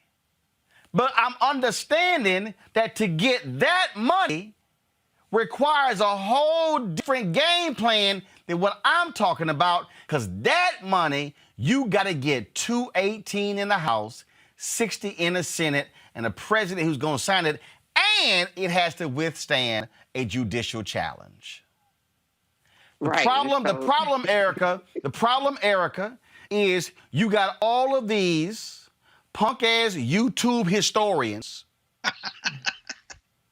with no credentials feeding people simpleton information and not walking them through the nuance and the reality and the facts on this issue. Right, because who is Nuance? Where does she live? What school does she go to? When you're talking about, this is a whole platform that's dedicated to educating, and that the host himself is very much so versed because this is his vocation. You know, Dr. Carr just walks through it, and so, and amen to that. And then the other piece that I would also challenge is that, you know, going back to the keyboard coward stuff, I'm going to put my trust, I'm going to put a level of, you have my ear, I am listening to you, to a Dr. Greg Carr, who is not only a scholar and one of our luminaries of this time, but it is actually committed to reparations by representation of being a part of this commission for well over 20 years. So that's where I'm going to put my stock and grade in. As it relates to this country, you know, we've not even had the courage to have the truth commissions that we have seen other nations do, namely Rwanda and other countries in Germany. So when we think about what it will take to actually make this a lie, we have to also say, then what has America been willing to do as it concerns their own soil, their domestic soil, as it relates to the genocide of Native Americans and the torture, killing, and enslavement of Black people. So for people that are really looking to actually be connected, studied in this, go to people who actually have scholarship and have actually researched and have studied in it. I'm going to be more apt to listen to a Dr. Greg Carr than, you know, the advent of Twitter and everybody who's an expert on reparations. See, the reason, and I love the people who ask like some dude, he goes, see, this is why I don't support the show, but your ass watching. Come through.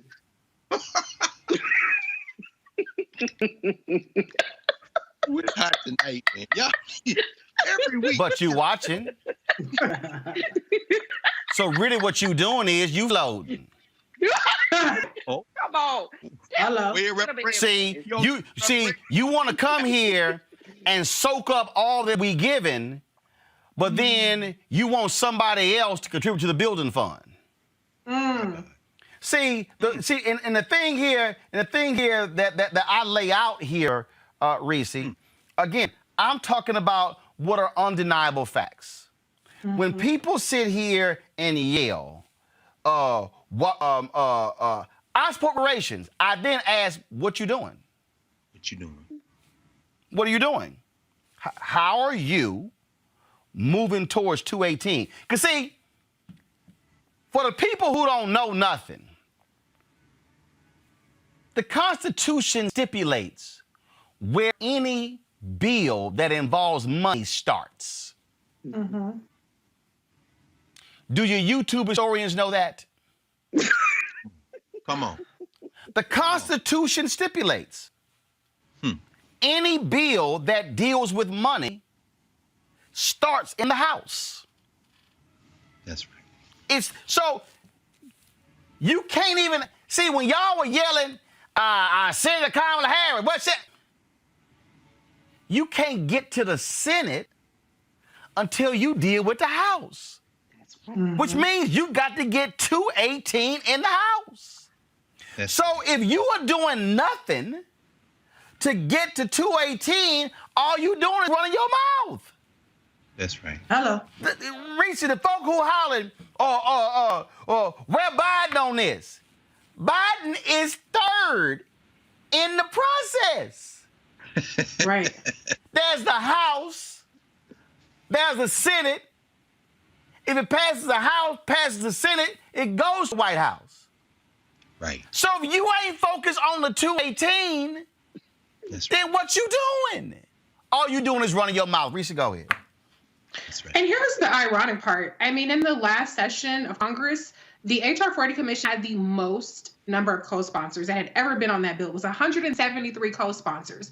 And what did certain groups do? People like Ice Cube, they attacked the supporters of HR 40 Commission. They attacked Sheila Jackson Lee over it. I did a search to see how often are these folks that are so pro-reparations saying any of this stuff about tangibles, Black agenda vote, we want reparations. How often are they actually approaching Mitch McConnell or Kevin McCarthy about this? I didn't find hardly any mentions of it. And so if you want something to happen, instead of attacking, which is a commission. By the way, when that commission passed in California, these same people were celebrating Ice Cube, and Ice Cube got us reparations commissions in California. But then at the federal level, and I compared the legislative text, there's hardly any difference. But all of a sudden, when it comes to the federal level, when it comes to attacking the conscience of the Congress, which is the Congressional Black Caucus, which has been behind this for decades, now all of a sudden it's not good enough. Now all of a sudden they're selling out the Black community. Now all of a sudden all the smoke is for the people who signed on instead of getting to 218 like you said, Roland. So it doesn't make any sense, the approach in which is to attack the co-sponsors, to attack Congresswoman Sheila Jackson Lee, which, by the way, they said wasn't an American descendant of slaves, so she shouldn't have been introducing the reparations bill, which makes no sense. Why are you attacking her? She's the sponsor of it. And the other part I want to mention is that one thing we have to do, reparations absolutely needs to happen. I think this commission needs to happen. But one thing that gets lost, and to your point, Roland, what do we have now? How do we get a piece of that pie? Is the repair part. And Dr. Carr really laid out so many examples of repair. The way that we repair is through things like home ownership. And I remember during the primaries when Senator Kamala Harris put forth $100 billion home ownership gap plan. Now, as a lot of people don't understand, you cannot have race-specific quotas in the federal government. You just cannot do that. There are very limited circumstances in which that's allowed. So what VP Kamala Harris suggested back then was, let's tailor it. Let's have the language so that it's targeting the red line communities, the people that are still there. They had to be there. It couldn't be gentrifiers like Trump's opportunity zones. And it was a $100 billion investment, which would have closed the home ownership gap between Black homeowners and white homeowners. And they said, well, it's not just only Black people. So that's where we outsmart ourselves, because we have to have the word Black in front of it, when the word Black in front of it makes it unconstitutional and completely unlikely for it to even withstand a Supreme Court or even Circuit Court challenge. And so when we want to look at reparations, we look at the reparations bill, yes, which the commission in theory would find ways around all these damn laws that they pass or recommend new laws being passed. But let's also focus on the repair part of what needs to happen in our society and embrace that, and say and recognize where we're disproportionately targeted in a negative way and how we can also disproportionately benefit. And when somebody is trying to put forth solutions that will disproportionately impact our community in a positive way, let's get behind that instead of saying it's not Black enough or it's only for Black people. We still win at getting a piece of the pie. But here's the other deal. What gets me is the folk who doing all the yelling about what we ain't getting from Biden, them punk asses said don't vote. That's true. You can't look for logic, bro. I mean, Greg, I got these ignorant fools trying to come at me. You ain't doing nothing but supporting Biden and you supporting Hillary. Well, what your ass get with Trump? See, this, I'm just going, and the reason I purposely don't mention these ignorant fools, because one, they do videos featuring what I say because they can't bring an audience. Hello. See, when you can't bring your own audience, you got to bring my name up because you know I got more followers than you do. So when you bring up my name, it goes into the algorithm and then it get. See, I know y'all game. See, so it don't really benefit me to bring your individual names up because you don't bring any following. Right. So that's like, me inviting you to the cookout, knowing full well your ass can cook. So the thing here is this. They're lying to people. What they're doing, Greg, is they are grifters who are operating on the emotions of Black people, Yes. but they're not providing them critical information that can walk them through how to make these things happen. So if the person who is talking to you about what we need to get from members of Congress and Biden on reparations, but they were the same fools telling you not to vote, why in the hell are you listening to them? Two, if those people out there running their mouths, if they cannot properly explain to you how bills are formulated, where they start, how they go through the process, and how you achieve the results, then all they doing is pumping y'all full of hot air, getting you all excited, and boo, all you doing is having, let me go ahead and say it, you're having nothing more than YouTube rhetorical masturbation session. I knew you was gonna put that fire on them, bro. And we're about, and rightfully so.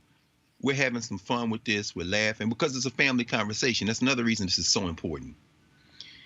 But what you're really underscoring, what we're all underscoring, I think, in fact, I know, is the importance of us having to be organized and to have all these opinions so that we can see how everything works together. None of us have the answer. I know I don't have the answer, but Reese, when you describe the possibility of transfer for home ownership, that's a piece of it. And when you also talk about the fact, people are saying, y'all didn't support, and the emotional piece, Erica, that you raise is critical to this. There is an intangible thing. It's kind of the third ray of the reparations struggle that is difficult to articulate because there is a wounding. The last 500 years, we have been wounded. And some of us have been wounded so deeply that we look to these people or to the people who now identify with whiteness, to evoke James Baldwin, for relief, as if they owe us. But see, this is the problem. This isn't a mathematical equation. Countries are not based on justice. They're not based on morals. That's a mistake people make when Cory Booker or Joe Biden said, we're better than this. No, we're not. There's no we and there's no better. There's just power. Right. That's what you can take, as A. Philip Randolph said. You always quote but when you start talking about truth and reconciliation, there hasn't been a Truth and Reconciliation Commission involving African people anywhere, including Africa. The one in South Africa even failed. Ask them. Them damn police that killed Steve Biko didn't ever come completely clean. That's one reason why people in South Africa are like, look, we're going to be cool until Madiba goes. When Mandela dies, we get in our lane. So at some point, there has to be a reckoning. You understand? Yeah. And I'm not talking about, and I respect, with all due respect to Equal Justice Initiative and the thing they've done in Alabama, we need to memorialize our people. We need to recognize that pain, but with all due respect, I don't want to see any more memorials where we just getting our ass whipped. I'd like to see Have you had the courage to put one memorial to the white people you killed to get your freedom? I mean, I want to see some statues of some, people with their heads cut off. So maybe Stono or Pointe Coupé or Nat Turner. Some of that, or them people where Harriet Tubman showed them on the Combahee River in South Carolina where to burn the plantation and get my people out here. Liberate 700 people in one damn swoop. Can we get some minds to that? But let me not get off track, because Roland, what you articulated is very important, brother. We have to be able to come together in coalition, anchored in independent Black institutions as the center, not as joining a coalition, so that when this thing changes, and it's changing slowly, you can't see change up close. You got to see how it's changing. There's a Black woman now, Deborah Archer, who is the first Black woman to lead the American Civil Liberties Union. She and Anthony Romero, who has been there for 20 years in leadership, they are moving now. The ACLU has said they're going to lobby for this bill in partnership with Cobra and the reparations formations. They've also said they're going to invest $40 million in the South, and they're switching part of their thrust from First Amendment defense to racial justice and equity. That is a direct result of organizing. You heard the brother in Louisiana. When you see what happened to that young brother in Louisiana, it's local organizers who have been pushing this. How's this fit to reparations? As you are pushing, and I agree with my friend Jared Ball and others, we're not talking about Black buying power being strong enough to do the kind of things we imagine it can do. We know that. And we know that it comes to the reparation question in this way. What you just said, Reese, about ownership and home ownership and land. When they did not do what they were supposed to do during Reconstruction, if there had been any morals in this country, they divided those old plantation land up and gave and sold the land off to speculators from Massachusetts, from New York. Mark Sanford's family bought property in South Carolina, and they sold the land from under the Black people. And then those people turned around and turned all those formerly enslaved Africans into wage employees, either through sharecropping or debt peonage or low-wage employees. In other words, they set up the foundation for the modern South. What we have not done is we haven't taken the time to learn and educate ourselves about the fact that money is not ownership. That the base of this country is property. There you go. And so when you are pursuing a reparation strategy, you have to push federal policy. You also have to push state and local policy. You have to do it from your independent institutions in coalition with others, so that when the day comes that you can put pressure on a state government or a local government to reform who can and can't get a loan. You people, voting don't matter. Shut your ass up and understand that there is no one way to this. This is a common spectrum strategy. I know I'm going long, so let me stop with this. The thing we can't get our hands around is the deepest thing of all, and that's that intangible thing that messes us up. That's what animates an O'Shea Jackson. I know, brother Q. That's what animates the minister. I know Minister Farrakhan. That's what animates my friend Jeremiah Wright. Y'all wounded us. We can't even look at ourselves and confess to the depth of the wounding of enslavement. Jesus. That's why we get mad at each other before we get mad at white people, because we don't expect shit from white people. We see in the eyes of each other that ass whipping, that rape, that goddamn murder, that foot cut off, that shit right there. Yes. I don't know how we grapple with that, because that's the thing that's driving us to get at each other's throats. It's not hatred of the person, it's deep shame, hatred, self-hatred, and we got to root that out. And part of it, I'm afraid, is going to be we're going to have to drop this worship of white people. It don't. No, I ain't talking about calling white people names. I ain't talking about arguing with white people. I'm talking about the thing in you that makes you look, as Malcolm X said, who taught you to hate yourself? You got to master go. You got to stop worshiping them. Give up their Grammys, give up their funded NAACP awards, give up their book awards, give up their New York Times bestseller lists. Get up. They arguing with them about anti-racism. Get off the "we're black, I am a man, Black Lives Matter." God damn it, get up off it. Love yourself. And let's get something out of this. Which is why what I keep trying to tell y'all, if there are people out there and their agenda's reparations, good. Lead. Organize. Mobilize. Have a plan. Make it happen. I've articulated what I'm working on. I know what I'm doing when it comes to driving the federal government, when it comes to Black media spending. when it comes to Pentagon contracts and HHS contracts and commerce contracts. I had somebody say, well, Roland, you'll pull these contracts, not going to help to under the bridge. Dumbass, who you think going to hire them? That's right. Who do you think? Who do you think? I keep telling y'all, prior to COVID, there are 2.6 million black-owned businesses. 2.5 million only had one employee. So of those 100,000 black-owned businesses, who do you think they hire? Folks who look largely like them. See, that's what happens when you run your mouth, and that's all you doing. You don't write no checks. What you do is you go to a payday lender because you don't hire anybody. And see, I see y'all comments, well, you need to have folks on. So you want me to put the same people on my show who trashed me when I started my show, who said I was going to be a failure? My God. Do you know what I told them? I said, y'all good. Y'all do y'all show. I'm good. And y'all, I'm good. I don't watch their shows. If y'all want to watch any of them shows, knock yourselves out. If y'all want to watch their videos, knock yourselves out. We gonna do over here what we do.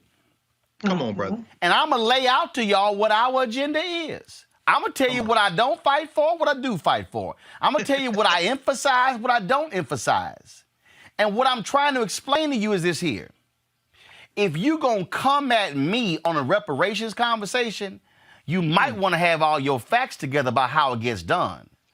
Because see, you a damn fool yelling reparations, but then you yelling vote down ballot. Well, how you gonna get federal reparations if you voting down ballot? It happens up ballot. See, y'all, don't be a simpleton. Don't be a simpleton. What you should be doing is educating the people on the process on how to get there. What you should be doing is doing what Greg said, going reading about Cali, going reading about the folk who came before somebody who created a hashtag, to understand what was the underpinnings of their argument, which laid the foundation for what is happening present day.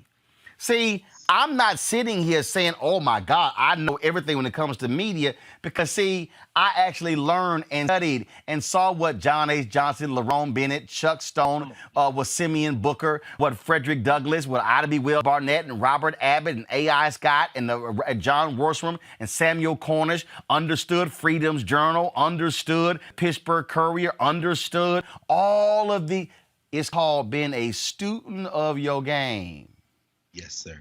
So if you are a reparations advocate, you need to be explaining to your people how you're going to get to 218.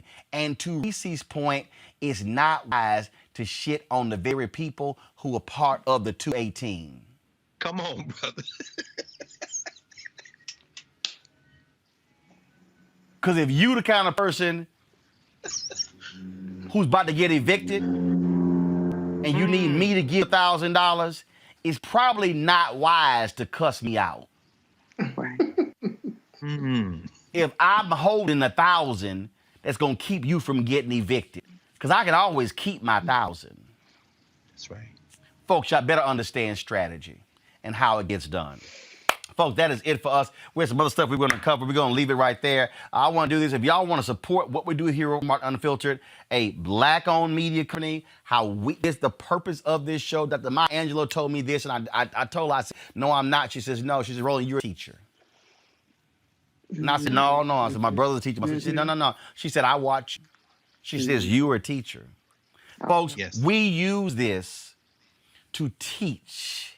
We use this to empower you. We use this to fortify you. We use this platform not to drive somebody else's agenda. We use this platform where we set our own agenda and allow people to be able to go forth when it comes to the issues they care about.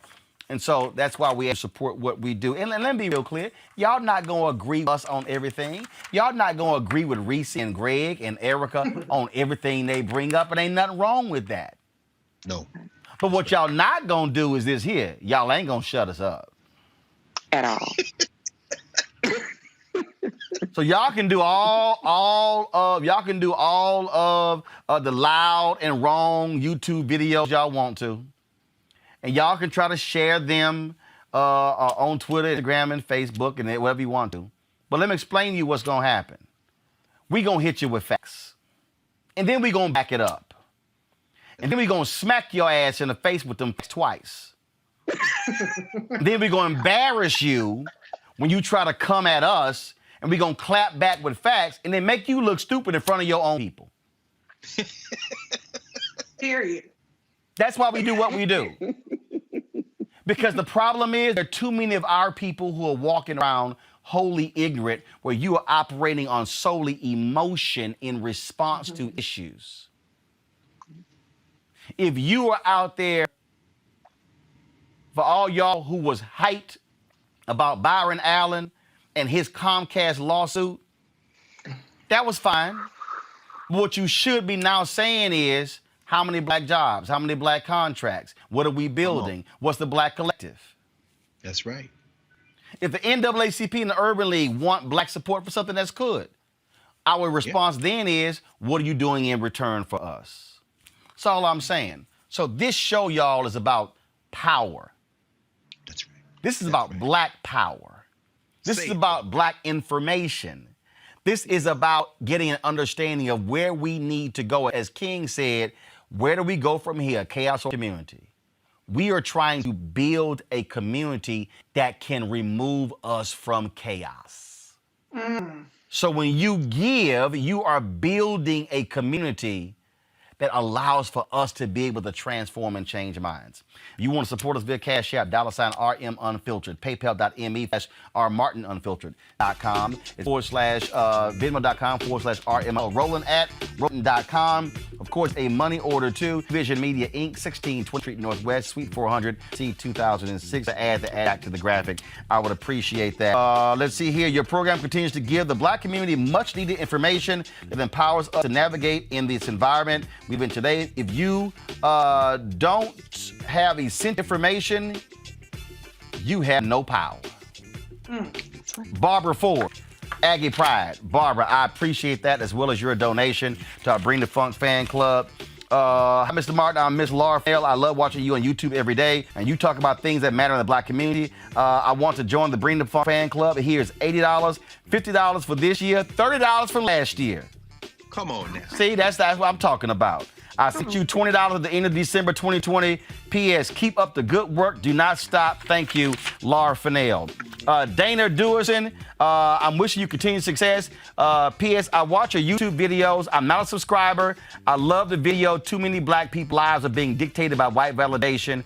Dana, she don't subscribe, but she sent a $100 check. So, Dana, I appreciate that.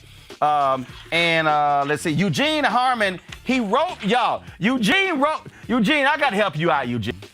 Uh-oh. Eugene said, hello there. I will get directly to the point, and is this the correct address to make a donation to the Mr. Martin YouTube program? And do you accept checks? Eugene sent me a letter and put his email. Eugene, you could have emailed me.